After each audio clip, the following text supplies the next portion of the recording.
João Lourenço foi o nosso cicerone por entre a história dos luso-americanos radicados em Elizabeth através do espólio do Museu do Pisco, o clube português fundado há mais de 80 anos por 6 portugueses. Esse grupo de portugueses eram indivíduos que trabalhavam em diferentes atividades. Uns trabalhavam na construção, outros trabalhavam em fábricas, que depois viviam na zona onde existiam muitas fábricas chamadas Elizabeth de Porto. Um dos fundadores, o Sr. Amadeu Correia, foi um pioneiro do princípio da vida deste clube até à sua morte. Ele escreveu a sua biografia e mostrou apresentou numa das suas páginas como nasceu o clube português, como foi criado. Um aspecto principal é que os portugueses aqui nessa época eram conhecidos por espanhardes, não como portugueses. E eles tentaram provar que efetivamente eram portugueses de alma e coração. Para provarem que a sua nacionalidade não era aquela que normalmente lhes era atribuída, foi construído um local onde os portugueses se podiam juntar. Inicialmente o clube teve o nome de Social Portuguese Club, ou Clube Social Português. E depois, em 1925, quando foi o primeiro registro a nível do Estado de New Jersey, em 1937 mudou para Portuguese Instrutivo Social Club, ou PISC, como é conhecido. Este clube esteve na terceira rua, onde comprou o prédio com por 11.500 dólares, até 1966, quando o prédio foi expropriado pelo Estado português, pelo Estado americano, para efeitos de construção de uma nova escola. Entretanto, mudou em 1970 para as novas instalações, que são as recentes aqui, as atuais, e também propriedade do clube, em 1970. Neste museu conseguimos encontrar marcas que mostram a presença dos portugueses nesta zona de New Jersey. Exemplo disso são as páginas do Diário de Notícias, que era publicado em Massachusetts. Os portugueses, depois de um certo tempo, criaram os seus próprios negócios. E então criaram os seus próprios negócios e tiveram a sua própria vida empresarial.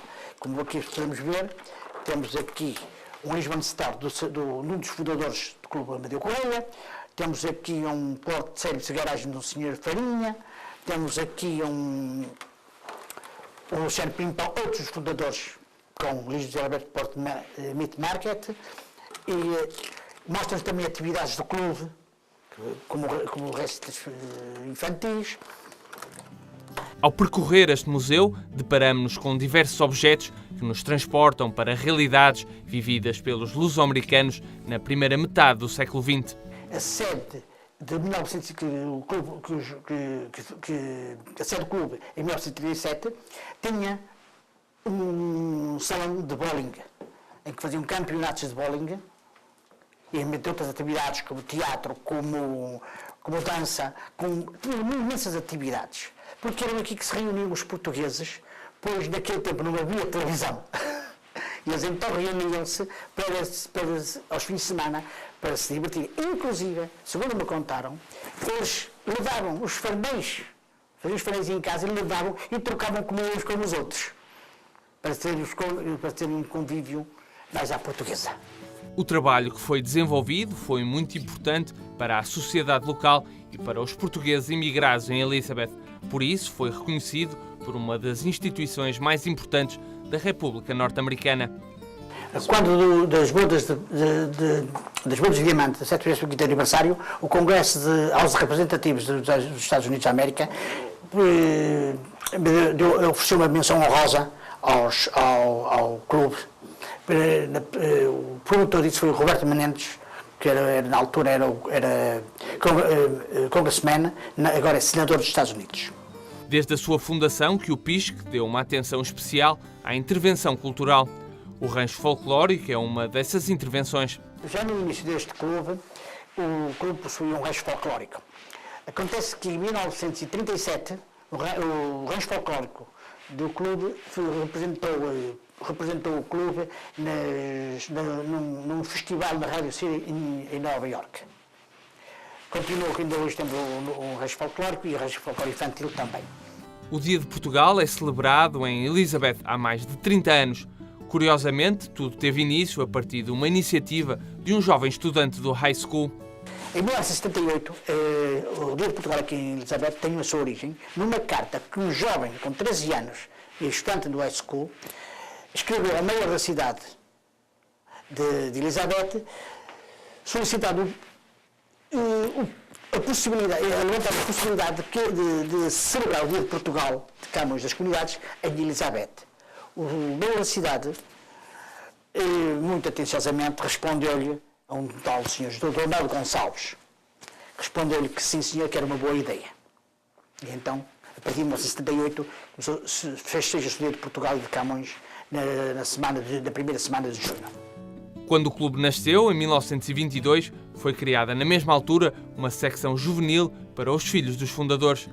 Pouco tempo depois do museu ter sido inaugurado, houve um reencontro desse grupo com o intuito de relembrar uma época passada em conjunto. É um grupo de senhoras que pertencem à velha mocidade. Pessoas já com a idade de 80 anos, 85 anos, pessoas já bastante idosas. Foi uma maravilha vê-los aqui porque recordaram os velhos tempos, pois tinham-se conhecido aqui há 68 anos e mais. Sinceramente, elas dançavam neste pequeno espaço, choravam, abraçavam-se. Tínhamos um grupo de cerca de 7 a 10 pessoas. E enviaram uma carta de agradecimento e agradecendo o prazer que tiveram de recordar esses velhos tempos de infância. Neste museu é possível encontrar verdadeiras relíquias que ainda hoje não se sabe explicar qual a sua origem. Acontece que encontrei um documento que é uma money order, ou um cheque, enviado pelo Clube Português de Elizabeth, no valor de $224,35 em 10, 27, 26, ou seja, 27 de outubro de 1926, ao Marechal Gomes da Costa. É curioso que eu não conheço, ninguém me sabe explicar porque é que, a que título político, partidário, não partidário,